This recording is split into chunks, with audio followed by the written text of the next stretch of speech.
Arbilus de dria, siuresia, quem vulges abnidos prechniventis, carnos tangis, que perdirsia, que units. Estamos en el programa En Diálogo con los Medievales, un programa realizado por el doctor Gonzalo Soto y por José Guillermo Ángel. Doctor Soto, el mundo en el que nos movemos en la actualidad tiene muchas manifestaciones del medioevo, tanto en la forma de vivir, en todos estos nuevos bestiarios que van apareciendo, pero hay algo que es muy importante, y es que en el mundo de la política, en lugar de avanzar, volvemos a técnicas medievales políticas. ¿Por qué no hablamos un momento sobre...? Ya. Siempre hemos dicho que uno no puede establecer identidades entre los momentos históricos, pero sí analogías. Al fin y al cabo, pues, la historia nunca se repite, pero lo que hemos dicho en otras oportunidades, el presente, si bien es irreductible al pasado, es inexplicable sin el pasado, y eso puede, pues, hacer factible este tipo de reflexiones sobre analogías políticas entre el mundo medieval y el mundo contemporáneo. Tal vez la primera es el problema de las hegemonías. En el mundo medieval fue muy discutido el problema de las hegemonías en términos políticos, entre el papado, el emperador del Sacro Imperio Romano Germánico, entre el emperador del Sacro Imperio Romano Germánico y los reyes ya de Inglaterra, ya de Francia. Y en ese contexto, si se puede decir así, el mundo medieval vivió en torno a establecer centros de poder que le dieran sentido al ejercicio de ese poder en toda Europa, y después, cuando hubo los descubrimientos, en lo descubierto por Europa. Yo creo que hoy también vivimos ese mundo de las hegemonías. Hay, dijéramos, papados, hay imperios, hay reyes, hay teorías políticas que hablan incluso de un modelo político para efectos de establecer las relaciones económicas, sociales, culturales y las mismas relaciones políticas. Y para nadie es desconocido hoy, por ejemplo, el papel que los Estados Unidos juegan en términos de imperio, que pretenden una u otra forma, por ejemplo, erigir la democracia liberal como el paradigma fuera del cual, dijéramos así, no hay salvación. Lo mismo que en el mundo medieval, fuera del cristianismo no hay salvación, y si no es por la unidad que impone el papado en términos, dijéramos, económicos, políticos, sociales y culturales, Europa va a perder, dijéramos, su liderazgo. La cultura europea va a ser, dijéramos, desmenuzada por otros poderes que en ese momento se les llamaba infieles, o se les llamaba, pues, los sellos. Entonces nosotros, los europeos, con base en el Papa, o con base en las alianzas que el papado establecía, hablaban de los otros como los infieles frente al nosotros, que era el paradigma que había que seguir. En ese contexto hoy todavía hablamos del nosotros y del ellos. Nosotros, la civilización occidental, que debe ser defendida de ellos, a los cuales pues se les ha dado incluso un nombre, no de infieles, pero sí de otro nombre, por ejemplo, terroristas o alguna otra... Hoy en día. Entonces, en ese contexto, yo creo que una de las analogías, o pues, dentro de las muchas que podemos establecer en esta conversación, quizá la más, pues, significativa es el problema de las hegemonías y el problema del nosotros y del ellos. ¿Cuál es la raíz de hegemonía? Hegemonía, pues, en griego hegemós es el principal, el fundamental, el paradigma, el modelo. y en ese contexto, dijéramos, hegemónicamente en filosofía, por ejemplo, los estoicos emplean, pues no en términos políticos, pero ejercer una hegemonía sobre uno mismo es ejercer un control sobre uno mismo. Cuando eso ya se aplica políticamente, es quien tiene el poder, dijéramos, hegemónico, controla el universo. Y eso hoy lo estamos viendo más para efectos pues del gobierno de sí mismo, es el modelo del nosotros y el modelo del ellos. A ver, cuando nosotros visualizamos la Edad Media encontramos dos figuras políticas muy importantes. El señor feudal, que realmente es casi que un pequeño rey, sí, que unido a un rey principal pues logra cierto tipo de cometidos. Y nos encontramos con los directores de las invasiones a otros lugares que se van convirtiendo como, por decir algo, Ricardo Corazón de León, sí, en emperadores occidentales. ¿Por qué no aclaramos primero qué es un señor feudal y en qué consiste ese feudo? Ya, a ver, el feudalismo, en términos políticos, no vamos a hablar en términos económicos, ya lo hemos hecho en programas, las tenencias, las corveas, las fidelidades, etcétera, etcétera. Pero en términos políticos, el feudalismo se caracteriza paradójicamente porque cada señor feudal es amo y dueño en su feudo. En ese sentido, el feudalismo es la fragmentación política del poder, hasta tal punto que feudalmente se puede decir que el rey manda o nadie le obedece, y nadie le obedece, porque cada señor feudal impone sus reglas de juego, impone sus leyes, impone sus impuestos. No hay en ese contexto, por ejemplo, una moneda común, no hay en ese contexto alguien que como punto de referencia, a pesar de las hegemonías, que obviamente las hegemonías también tienen que ver con esto, cómo someter a los señores feudales, cómo someter a los reyes, cómo someter a ese pequeño feudo que en una u otra forma, por esa fragmentación política del poder, hace que en ese territorio esa hegemonía que pretende el papado, o esa hegemonía que pretende el emperador, o esa hegemonía que pretende el rey de Francia, no tenga ahí sentido. Entonces, siempre el lío del feudalismo fue la pelea por unificar los distintos feudos en un reino. Eso comienza solo en el siglo XIV, pero también la fragmentación política del poder es o está atada al régimen político feudal. Yo creo que esa es otra analogía. Si la primera nos llevaba a las hegemonías y al juego del nosotros ellos, la segunda hoy nos lleva, a pesar de las hegemonías, vivimos también una fragmentación política del poder. Bueno, y aquí en Colombia, para hacer la analogía, ni se diga.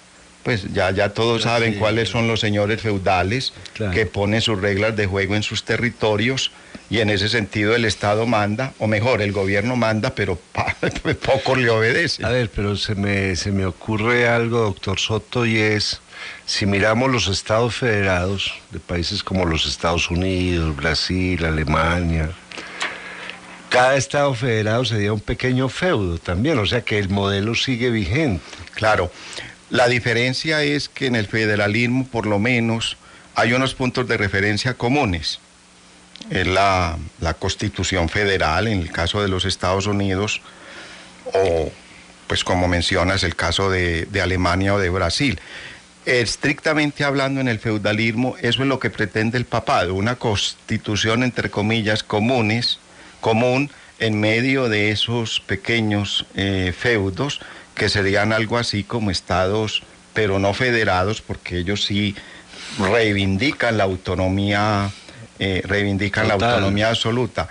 Pero el problema que hoy estamos viviendo de las autonomías, y eso usted lo puede ver en España, eso usted lo puede ver en la desintegración de Yugoslavia, en Rusia. En Rusia sí que se está pues viendo ese lío.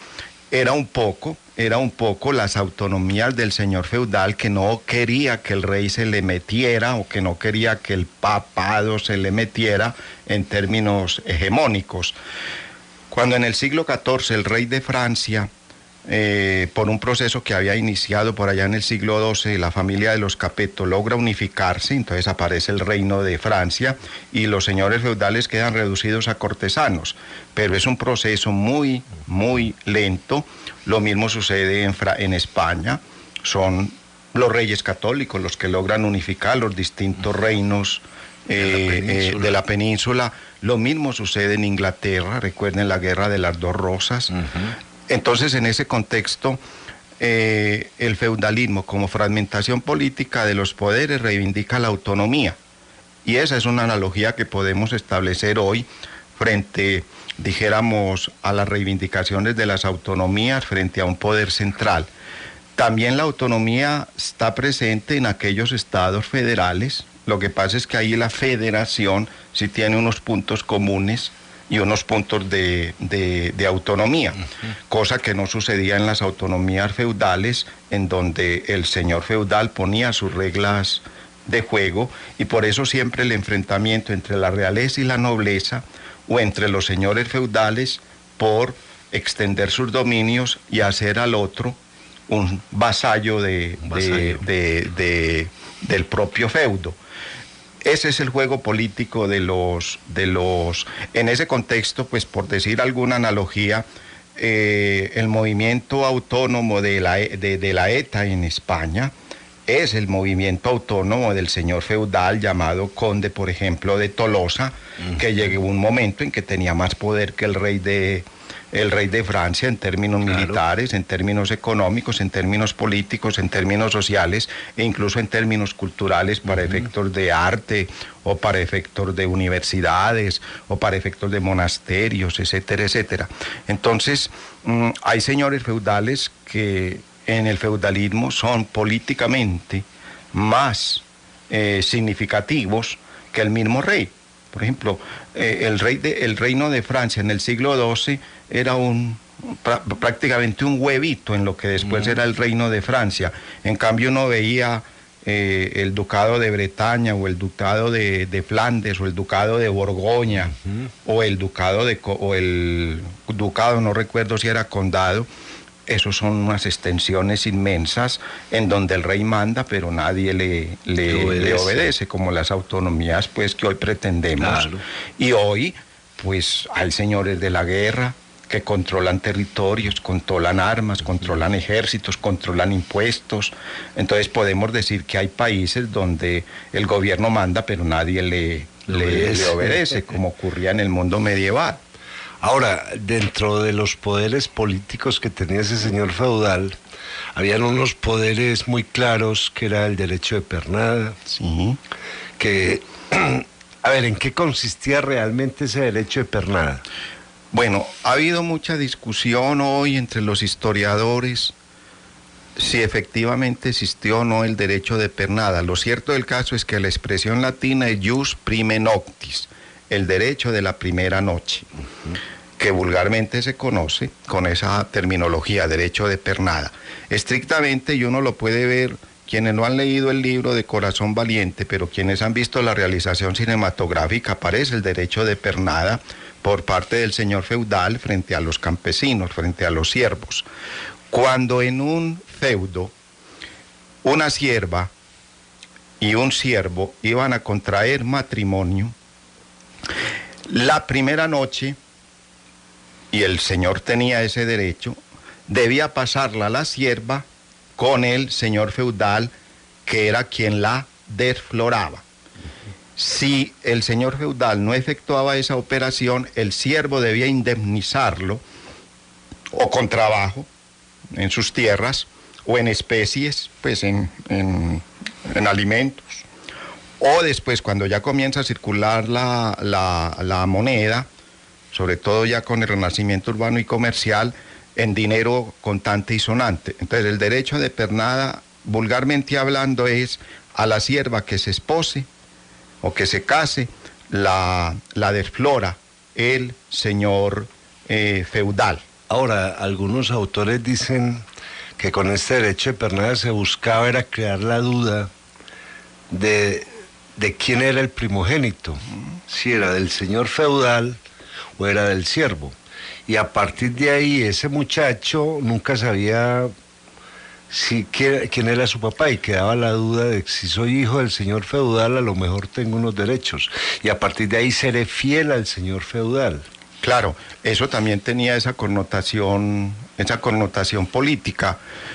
Entre comillas, quizá lo más complicado para el señor feudal era, primero, mantener a raya sus vasallos, es decir, sus nobles.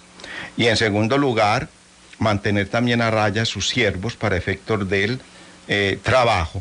Entonces los siervos le hacen rentable la tierra y los vasallos conforman sus ejércitos y posibilitan, gracias a las actividades bélico-militares, pues por una parte la defensa del feudo, pero por otra parte cuando hay guerras extender sus feudos. Entonces en ese sentido el derecho de pernada también tenía esa connotación, no solo política en términos de yo soy el señor en este feudo, incluso en términos del ejercicio de la sexualidad, sino que también si el, entre comillas, primogénito del siervo podía perfectamente por cotidianidad ser asimilado al primogénito del señor feudal, eso creaba, primero, vínculos de dependencia y segundo, también rivalidades.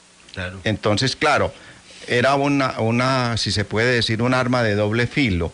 El primogénito del siervo frente al primogénito, entre comillas, legítimo del señor feudal, podían instaurar alianzas, podían instaurar rivalidades o podían instaurar en medio, dijéramos, de esas alianzas posibilidades económicas, políticas, sociales y culturales. Vulgarmente hablando, los derechos feudales siempre fueron pensados para que el señor feudal conservara ese señorío feudal respecto a los vasallos, es decir, a nobles de menos rango, y respecto a los siervos para efectos de la rentabilidad de las tierras. Entonces, claro, ser primogénito en manos de la sierva o ser primogénito en manos, dijéramos, de la dama del señor, era importante en uno y otro sentido. Entonces de ahí venían alianzas. Recuerden que en el mundo medieval el matrimonio era una acción política, a pesar de toda la jeringonza que hacía el eclesiástico, que se casaran por amor, que respetaran el matrimonio como sacramento. Esos eran alianzas políticas. Hoy ve uno todavía que la reina de Grecia es disque claro. Reina de ¿qué? De Dinamarca o de España o de yo no sé de dónde. Entonces eso eran alianzas políticas. Ahora hay una leyenda celta que es la del rey Arturo, donde se plantea en la leyenda la mesa redonda, o sea, la reunión de señores feudales en torno al rey Arturo, y después va a aparecer esa misma mesa en Francia. Sí. La pregunta es sobre qué pactaban esos señores feudales. Bueno, en la leyenda del rey Arturo, independiente, dijéramos, de sus connotaciones ficticias o históricas, lo cierto del caso es que el ciclo del rey Arturo genera varias cosas políticas. En primer lugar, en la leyenda del rey Arturo, el rey es un primus inter pares, a diferencia, dijéramos, del feudalismo estrictamente político, donde el rey mandaba, pero nadie le obedecía.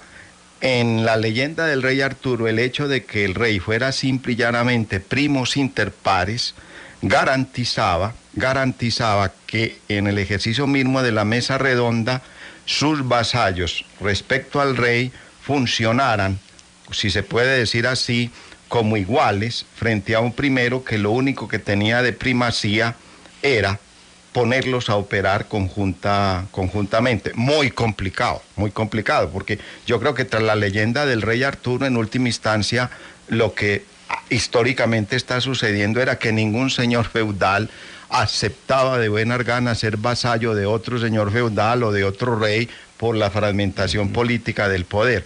Entonces yo creo que tras la leyenda, el primus inter pares y reunirse como caballeros en rangos de igualdad, en términos de la circularidad, con el simbolismo que eso significa, era porque el problema del feudalismo y de los reyes era controlar a los vasallos.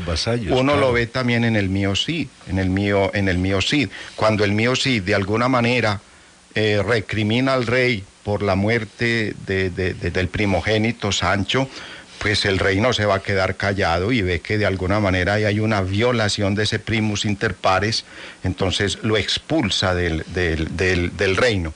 Segundo elemento dentro de la leyenda del rey Arturo, que también es muy complicado, es que Lancelot se enamora de Ginebra. Entonces viene el problema, dijéramos, del amor cortesano, que siempre es adúltero. ¿Y por qué el adulterio? Porque es de nuevo lo mismo. ¿Cómo controlar al vasallo? Ofreciéndole la señora, pues es de ese tamaño, es de ese tamaño. Y eso no es de la Edad Media, eso también hoy sucede entre los políticos y entre nosotros los humanos. ¿Cómo controlar a aquel que de alguna manera puede ser mi enemigo? A través de estrategias sexuales, exacto, amatorias. Incluso en una interpretación que a mí siempre... Pues sí, como dicen en Italia, se non è vera e ben trovata, si no es verdadera, está muy bien traída. Jordi V dice, independiente de lo que hemos dicho de las estrategias sexuales, o sea, Lancelot en adulterio con Ginebra era la manera como Arturo controlaba a Lancelot. Pero dice Jordi V que es que el amor cortesano es homosexual. Entonces, que en ese sentido...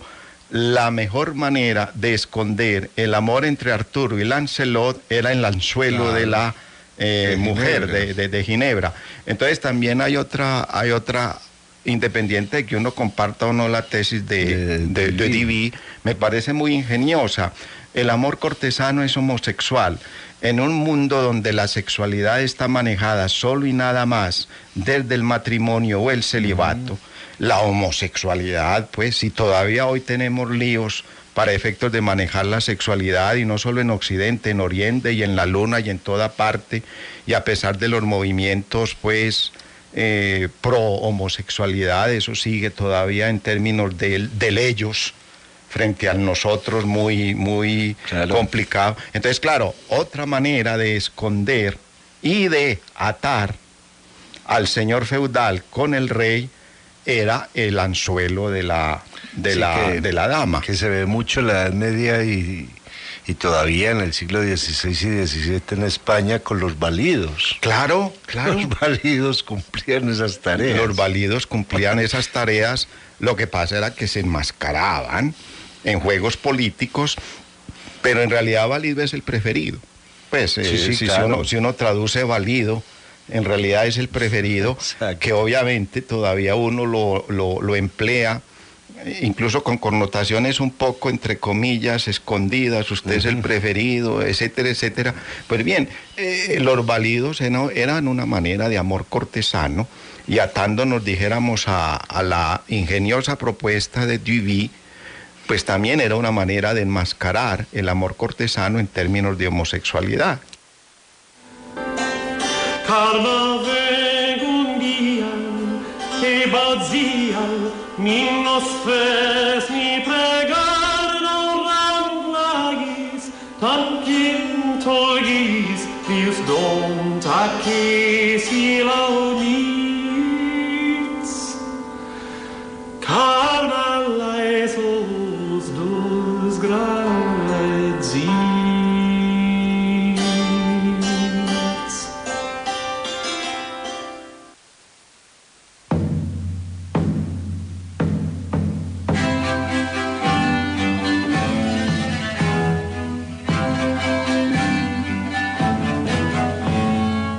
En Radio Bolivariana, el doctor Gonzalo Soto Posada y el profesor José Guillermo Ángel están presentando En Diálogo con los Medievales.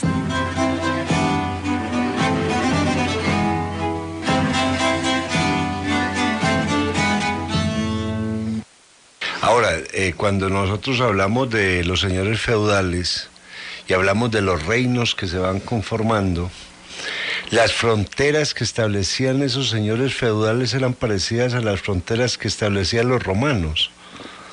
Eran conquistas, lo que algún programa decíamos, usted se acostaba hoy en Europa, en el, entre comillas, territorio de lo que es hoy Francia, y con seguridad al otro día las fronteras habían cambiado, o porque los señores feudales habían violado los pactos, o porque el rey, enfrentándose a la nobleza, había conquistado determinados feudos para ensanchar, dijéramos, el reino, o porque invasiones de distintos tamaños, pues no solo las invasiones, dijéramos, árabes, sino también a partir del siglo, sobre todo 11 y 12, vienen los normandos, pues lo que hemos llamado vikingos, etcétera, etcétera, que eso va también a alterar los reinos feudales, sobre todo el reino de Francia. El reino de Francia es muy afectado por las invasiones normandas, y Guillermo el Conquistador es en realidad un normando, claro, que no solo, dijéramos, consolida su poder en Francia, sino que después consolida su poder en Inglaterra, hasta tal punto que todavía el escudo de Inglaterra dice en francés el rey y Dios. Entonces, claro, en ese conquisto se dice en francés todavía. Entonces, esa rivalidad política, esa fragmentación política del poder, hacía que el mapa político de Europa variara de un día a otro, que es otra analogía que podemos establecer hoy con nosotros. Usted se levanta hoy y el mapa político que dejó, dijéramos, entre comillas, cuando se acuesta, puede variar totalmente al levantarse. Ahora, cuando dentro del territorio de un señor feudal, pues habían monasterios, habían pequeñas ciudades, habían universidades. Cuando aparecen hombres como los templarios, que nacen en los monasterios, sí, comienza a ser una rebelión del monasterio contra el señor feudal. A ver, siempre, pues el monasterio es un feudo.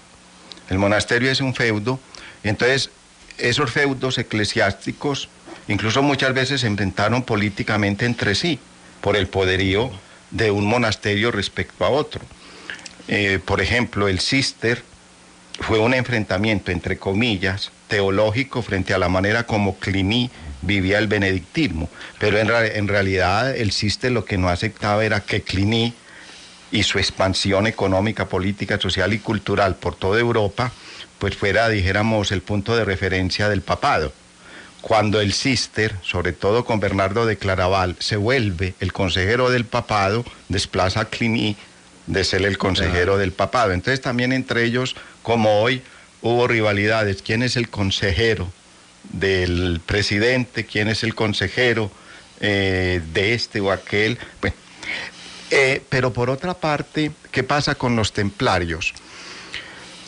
Los templarios aparecen con las cruzadas. O sea, los templarios, estrictamente hablando, no son un fenómeno creado por los feudos ni por los monasterios. Es un fenómeno atado a las cruzadas, y específicamente a partir de la Segunda Cruzada tienen en Bernardo de Claraval quien les da los estatutos y quien les hace las loas. Entonces, los templarios están atados más que al feudo o al monasterio a un hecho histórico, las cruzadas. Pero Bernardo de Claraval tiene la gran genialidad, al fin y al cabo ya el Cister, al cual movimiento benedictino pertenecía a Bernardo, ya era el consejero del Papa, había desplazado a Cluny. Entonces Bernardo de Claraval sabe lo que es estar atado al Papa y no a un señor feudal o a un abad específico. Entonces los templarios quedan vinculados al Papa y no a un monasterio o a un señor feudal. Entonces el templario, a pesar de ser creado por un cisterciense como Bernardo de Claraval, que ya es el consejero papal, sabe que atar los templarios al Papa los defiende de toda intención, dijéramos, de un señor feudal o de un abad específicos para efectos de utilizarlos en función de su monasterio o en función de su feudo. Mejor dicho, Bernardo de Claraval crea, si se puede decir así, con los templarios algo parecido a que son los ejércitos de la ONU hoy.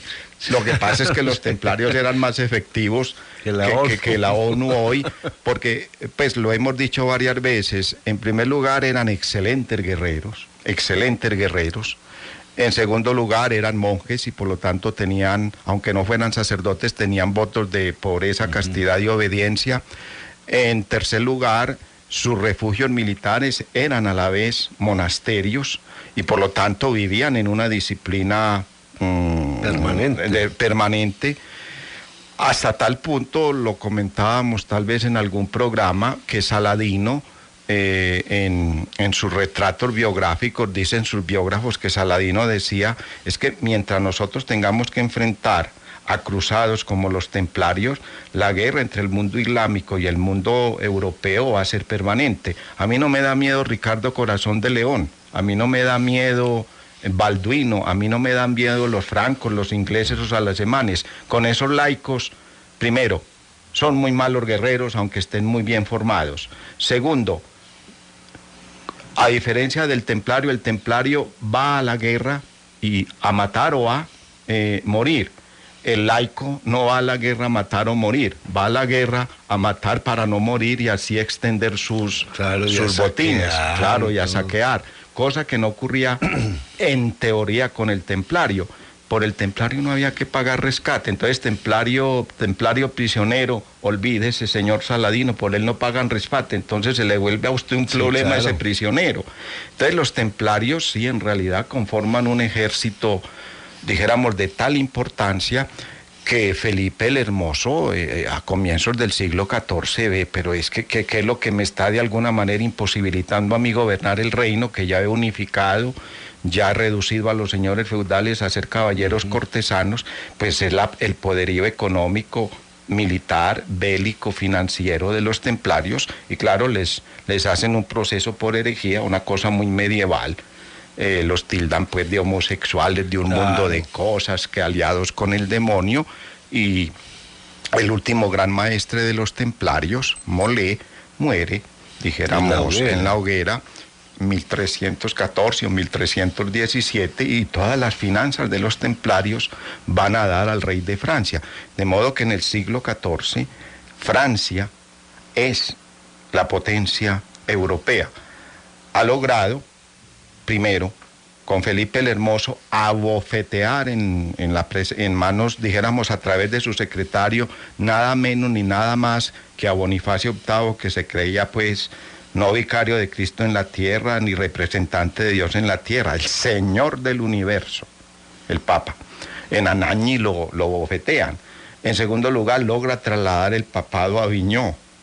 Entonces, el único impedimento que tenía el rey de Francia para hacer lo que hablábamos ahora, hegemónico en Europa, era el poder de los templarios. Entonces, claro, hay que anular y aniquilar a los templarios. De ahí han surgido muchos cuentos, pues que muchos templarios van a dar a España, y que incluso que las cruces con que llegan las carabelas acá de Colón son templarias, y que los mapas de los templarios fueron utilizados por Colón. Bueno, eso pues sobre eso se ha especulado mucho, pero el poder de los templarios era universal. Ahora, como los templarios se convierten en una especie de gente con unos conocimientos muy profundos, la gente o muchos autores han considerado de que el mundo templario tenía más de esotérico que de otra cosa. ¿Hasta qué punto eso es cierto? Sobre eso se ha especulado mucho y uno encuentra muchos escritos. Yo a veces los leo pues porque de todas maneras cualquier información a uno le sirve. Pero en realidad, si uno lee los estatutos de los templarios, si uno lee la loa que hace Bernardo de Claraval, si uno lee las actas de los procesos, nos han quedado las actas de los procesos contra los templarios en Francia, hay un libro muy interesante porque reproduce esas actas, el fin de los templarios. Uno obviamente deje de lado el esoterismo. Los templarios simple y llanamente eran un ejército de excelentes soldados que vivían monacalmente, con la única, dijéramos, posibilidad de vencer o morir en función de la cristiandad, con unas estrategias bélico-militares excelentes, con unos conocimientos culturales excelentes. Al fin y al cabo la guerra lleva a aprender idiomas, entonces los templarios perfectamente aprendieron árabe, los templarios perfectamente aprendieron a través, dijéramos, de la cultura árabe muchas cosas que no teníamos en Occidente. Pero claro, comenzó, dijéramos, que los símbolos templarios, que el Bajomet, que esto, que lo otro, claro, que los capiteles de las iglesias templarias eran de alguna manera unos significados oscuros que solo los sabían interpretar ellos mismos, los vitrales, incluso ahora con el Código Da Vinci se ha descubierto, pues, entre comillas, una iglesia templaria allá en Inglaterra, etcétera, etcétera. Yo creo que son elementos, claro, en torno a una organización tan extraordinariamente significativa, económica, política, social y cultural, comienzan a correr líos que son homosexuales, que adoran al diablo, toda la mitología para de alguna manera, dijéramos, entre comillas, despreciarlos y de alguna manera mermarles el poder que universalmente habían acaparado, y como dependían del papado, claro, nadie los podía tocar. Lo primero que hizo Felipe el Hermoso fue decirle al Papa: condénalos por hereje, y yo los ejecuto civilmente. Entonces, cuando el Papa Clemente V, ya trasladado a Aviñón, permite el proceso contra los templarios, era porque ya de alguna manera Felipe el Hermoso tenía la batalla contra ellos ganada. A ver, doctor Soto, en el mundo del medioevo hay una figura política muy importante que es Carlomagno. Carlomagno prácticamente es el primero que crea el sentido de nación, si pudiéramos hablar de ese término. ¿Cuál es el papel que cumple este hombre que no sabe leer, que no es muy ilustrado, pero que tiene una posición en la historia muy fuerte y todavía nos referimos a él? Ahora, dijéramos, entre comillas, la genialidad del colectivo Carlomagno era volver al viejo imperio romano. O sea, ese imperio romano, por lo menos el de Occidente, porque el de Oriente ya sabemos que sigue todavía vivo en época de Carlomagno, era volver al viejo imperio romano, pero con una cosa que para Carlomagno va a ser fundamental: la alianza entre el emperador y el papado. De ahí que Carlomagno, en forma, dijéramos, simbólica, pero también política, se haga coronar en la noche del 25 de diciembre del año 800 por parte del Papa, y se vaya a establecer la célebre categoría Traslatio Imperi. Cuando a Carlomagno lo coronan emperador de Occidente, Occidente dice: Carlomagno es la continuación, sin ruptura, a pesar de los reinos romanos germánicos, del imperio romano de Occidente. Carlomagno entonces es, como emperador de Occidente, la continuidad, gracias al papado, que legitima esa continuidad con la coronación. Obviamente que en Oriente se burlan.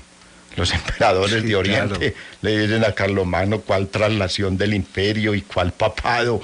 Entonces Carlomagno intenta casarse con una hija del emperador de Bizancio. Eso no se realiza porque, claro, la efectividad política y bélico-militar de Carlomagno fue excelente. Logró, dijéramos, prácticamente volver a lo que eran las fronteras del viejo imperio romano de Occidente, menos España, que estuvo en manos, pues, de los españoles, de los musulmanes, perdón.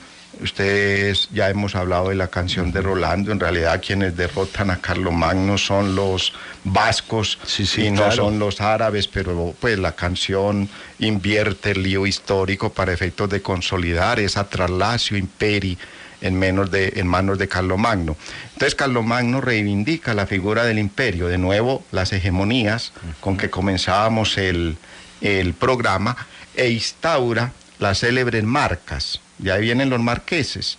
La marca de España para, dijéramos, defender las conquistas hechas de todos los musulmanes, la marca de lo que es hoy Hungría, Panonia, para defenderlo de todos esos, entre comillas, sellos que pueden de alguna manera debilitar lo conquistado por Carlomagno, la marca ya en Alemania, sobre todo sobre el Rin, para defenderlo de lo que después será fundamental, las invasiones normandas, vikingas, etcétera, etcétera. Carlomagno si no va a Inglaterra. Inglaterra es muy peculiar en toda la historia de la humanidad, siempre ha sido una isla, para efectos económicos, para efectos políticos, para efectos sociales, para efectos culturales, para la moneda, para las medidas, para la hablada del inglés. Bueno, es una historia insular en todo sentido, incluso hasta para la visa hoy no vale la visa de la Comunidad Europea, tiene que pedirla uno. Bueno, entonces claro, ese canal de la Mancha que hoy apenas se logró, entre comillas, cruzar con ese túnel entre Francia e Inglaterra, pues yo no sé si a los ingleses les gustó mucho o no, o a los franceses les gustó mucho o no, pero bueno, lo cierto del caso es que Carlomagno sí unifica España, pero Europa. Lo que tú dices es cierto. Después de la muerte de Carlomagno, el imperio se divide entre sus hijos, entonces aparecen las primeras bosquejadas, o los primeros bosquejos, mejor, de lo que hoy usted y yo entendemos por nación. Se perfila Francia, se perfila Alemania, se perfila Italia como una posibilidad de ser unificada. Lo que pasa es que, claro, las unificaciones después de la división del imperio agitan el lío entre los señores feudales. Desaparecido el emperador con toda su hegemonía política, los hijos quieren, entre comillas, mandar en el territorio que les corresponde por heredad, y los señores feudales en el imperio carolingio eran missi dominici, enviados del señor. Entonces, Carlomagno les daba tierras siempre y cuando legitimaba ese poderío de ellos por ser enviados del señor. Entonces, claro, muerto el emperador, viendo la división y guerras que se instauraron entre sus hijos, los señores feudales, los missi dominici del imperio, aprovechan la coyuntura para fragmentar políticamente el poder. Entonces viene ese lío. Los hijos quieren de alguna manera instaurar un reino, pero los señores feudales, los missi dominici del imperio carolingio, le dicen a los hijos: ustedes mandan, pero aquí ya nadie obedece.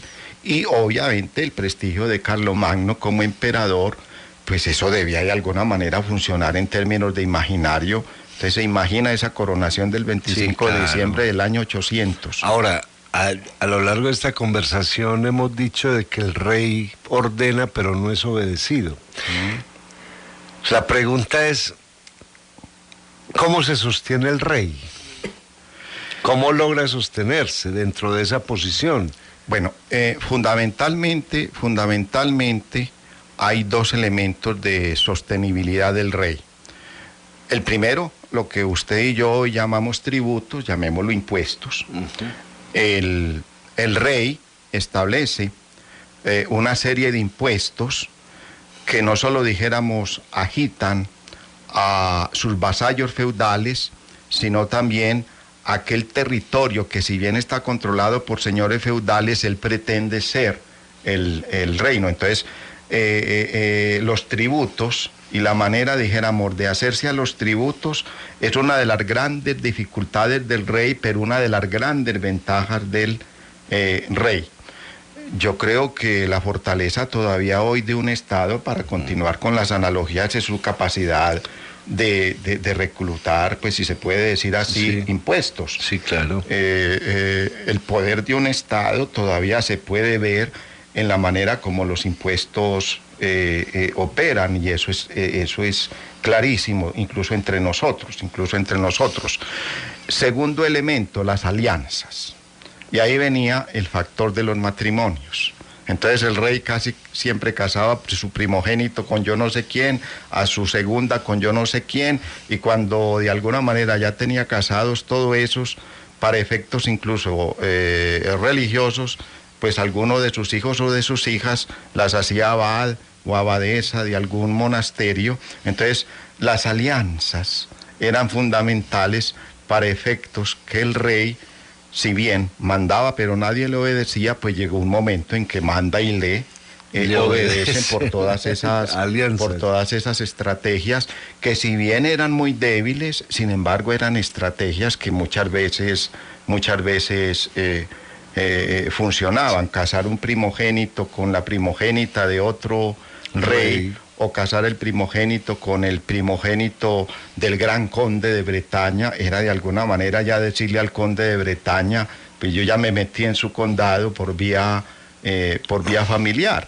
Entonces, las alianzas fueron fundamentales. Lo mismo de hoy, otra analogía, pues por decir alguna cosa, Estados Unidos no invadió solo a Irak, tuvo que hacer de alguna manera alianzas estratégicas y hizo look, como se dice, o como se diga, lobby, para efectos de que Francia, claro, de que Alemania, de este y que lo otro.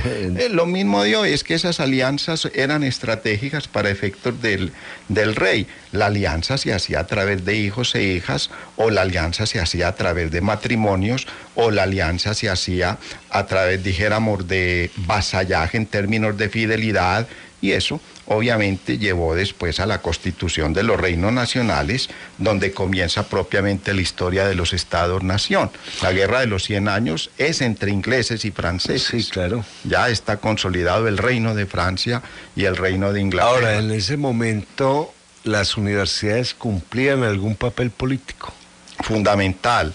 El profesor Alain de Libera dice que al lado del poder feudal y al lado del poder eclesiástico aparece en los siglos II y III un nuevo poder, el poder del intelectual. El poder del intelectual tiene entonces tres funciones. Uno, reproducir y producir los saberes. Es todavía lo que hoy hacemos en términos de docencia, investigación y extensión. Pero además de producir y reproducir los saberes, el señor feudal o el rey o el papa o el obispo se dieron cuenta que tener a su favor al intelectual como el nuevo poder era fundamental. Entonces los papas crean universidades, los reyes crean universidades, los señores feudales crean universidades, los comerciantes crean universidades, las ciudades crean universidades, porque claro, el poder del intelectual no solo produce y reproduce los saberes, a través de esos saberes se implican efectos económicos, políticos, sociales y culturales, o sea, juegos de verdad, pero también juegos de poder fundamentales. Entonces, uno puede estudiar la fundación de las universidades y preguntarse a quién está sirviendo esto, y entonces uno en los estatutos ve, si esta universidad es papal, París es papal, París es papal. Por ejemplo. En cambio, Salamanca es del reino de León y Castilla. Entonces, prácticamente la Universidad de Salamanca en un primer momento solo servía a los intereses del reino de León y Castilla, de modo que los títulos de la Universidad de Salamanca no eran universales por no estar atados al papado. Por eso después toda universidad que quiera ser universal pide la aprobación del papado para efectos de que todo el mundo pueda enseñar en toda la cristiandad. Entonces, claro, la universidad cuando nace es un poder, y a ese poder o hay que controlarlo o hay que ponerlo en función de mis intereses feudales o reales o papales o pontificios o las ciudades. Las ciudades también crean sus propias universidades. Claro. Ahora, dentro de ese mundo político de la Edad Media hay una balada, que es la balada de Robin Hood, que después se va a volver novela en el siglo XVIII. Sí. A ver, esta metáfora de Robin Hood, a alguien que ha perdido su trono, la recuperación del trono, esas luchas después de las cruzadas, ¿son más parte de la ficción o realmente sí sucedió? Yo creo que en toda ficción hay archivo, por lo que hemos hablado alguna vez, la literatura a la vez que ficción es archivo. Entonces, tras la ficción, archivo, de Robin Hood está el lío del poder y el lío de los enfrentamientos para efectos de la legitimidad, entre comillas, del poder. Por otra parte, siempre están las utopías. Yo creo que ninguna sociedad ha funcionado sin utopías, incluso muchas de las utopías se hacen, por ejemplo, al interior de la universidad. O sea, la universidad también cumple el papel de formularle utopías a, dijéramos, a los señores, a los papas, etcétera, etcétera. Entonces, Robin Hood también cumple un papel utópico, fundamental en todas las sociedades, independiente que se realice o no, tiene también ese archivo de cómo una sociedad no puede existir sin utopías. Y por otra parte, lo más interesante en la ficción, en términos de archivo de Robin Hood, pues es, dijéramos, el contestatario, es el rebelde, es el que de alguna manera lucha por los desplazados, es el que de alguna manera lucha por los oprimidos del poder, por los aplastados del poder.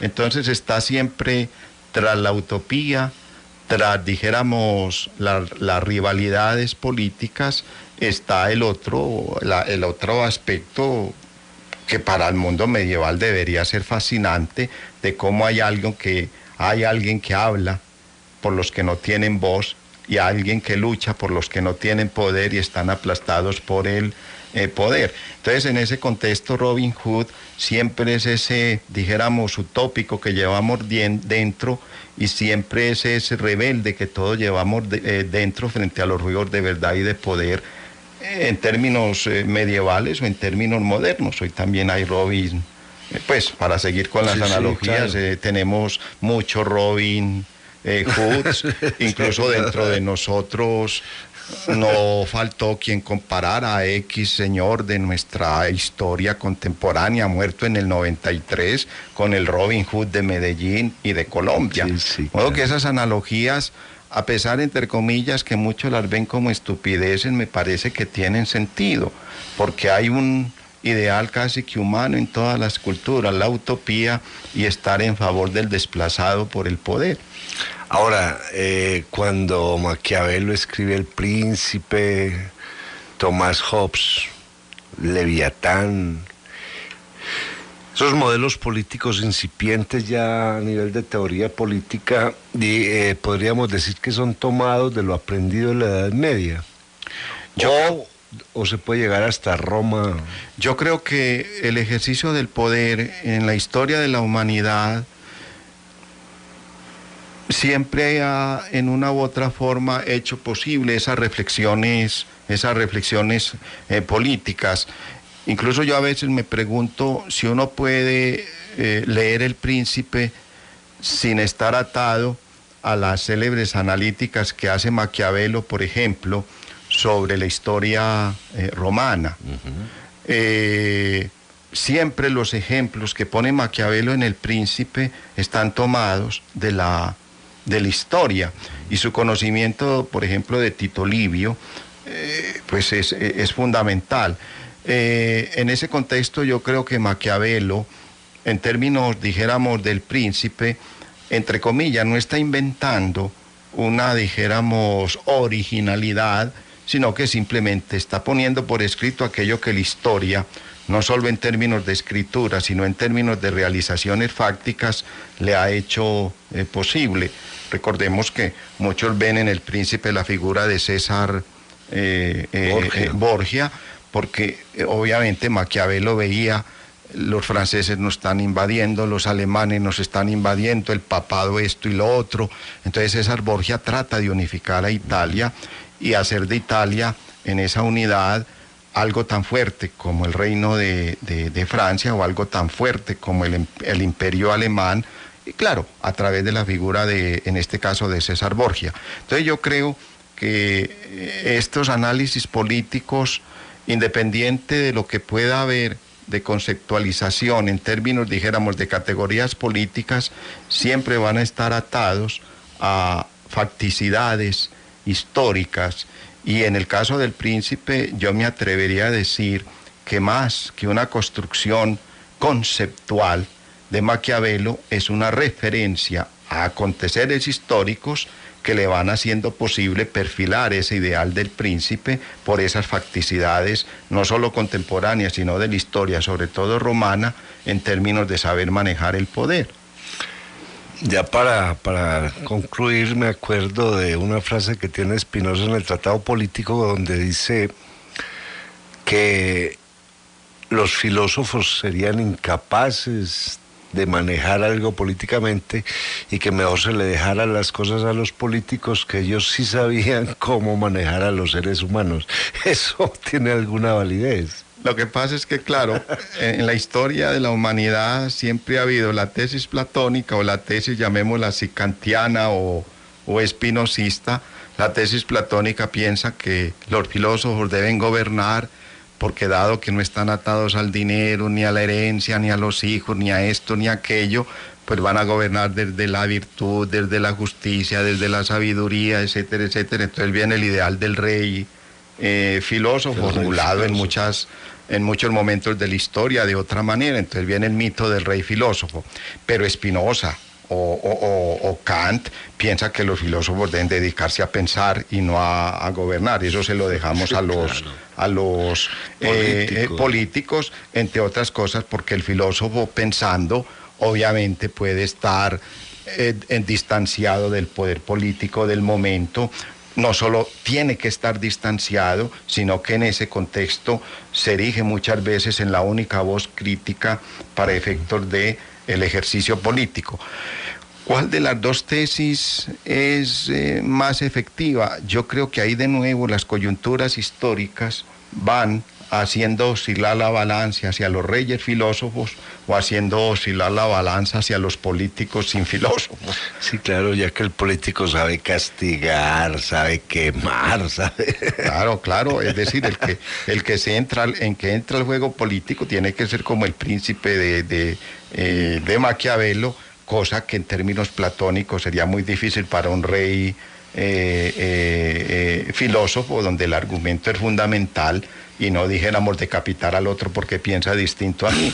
En el político eso es de la esencia del político. A ver, si política es el cuidado del otro, en la Edad Media la política sí llega a ser el cuidado del otro o el control absoluto del otro. Yo creo que ahí de nuevo vienen todos los líos habidos y por haber en torno a las utopías.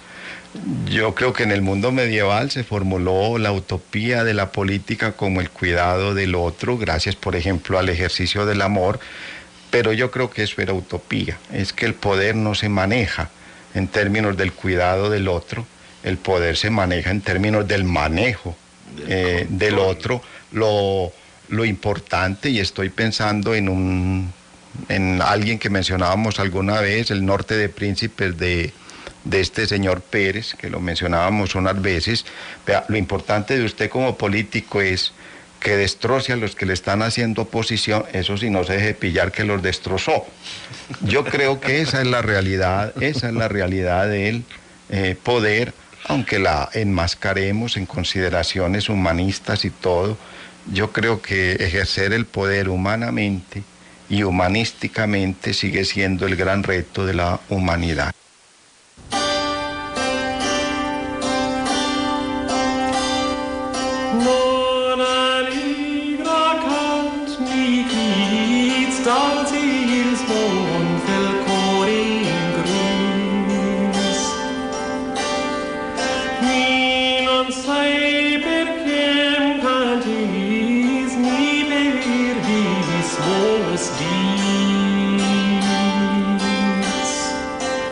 Carvilus pedria, siuresia, quem vulges abnidos prechniventis, cam nos tangis, que per il sia, que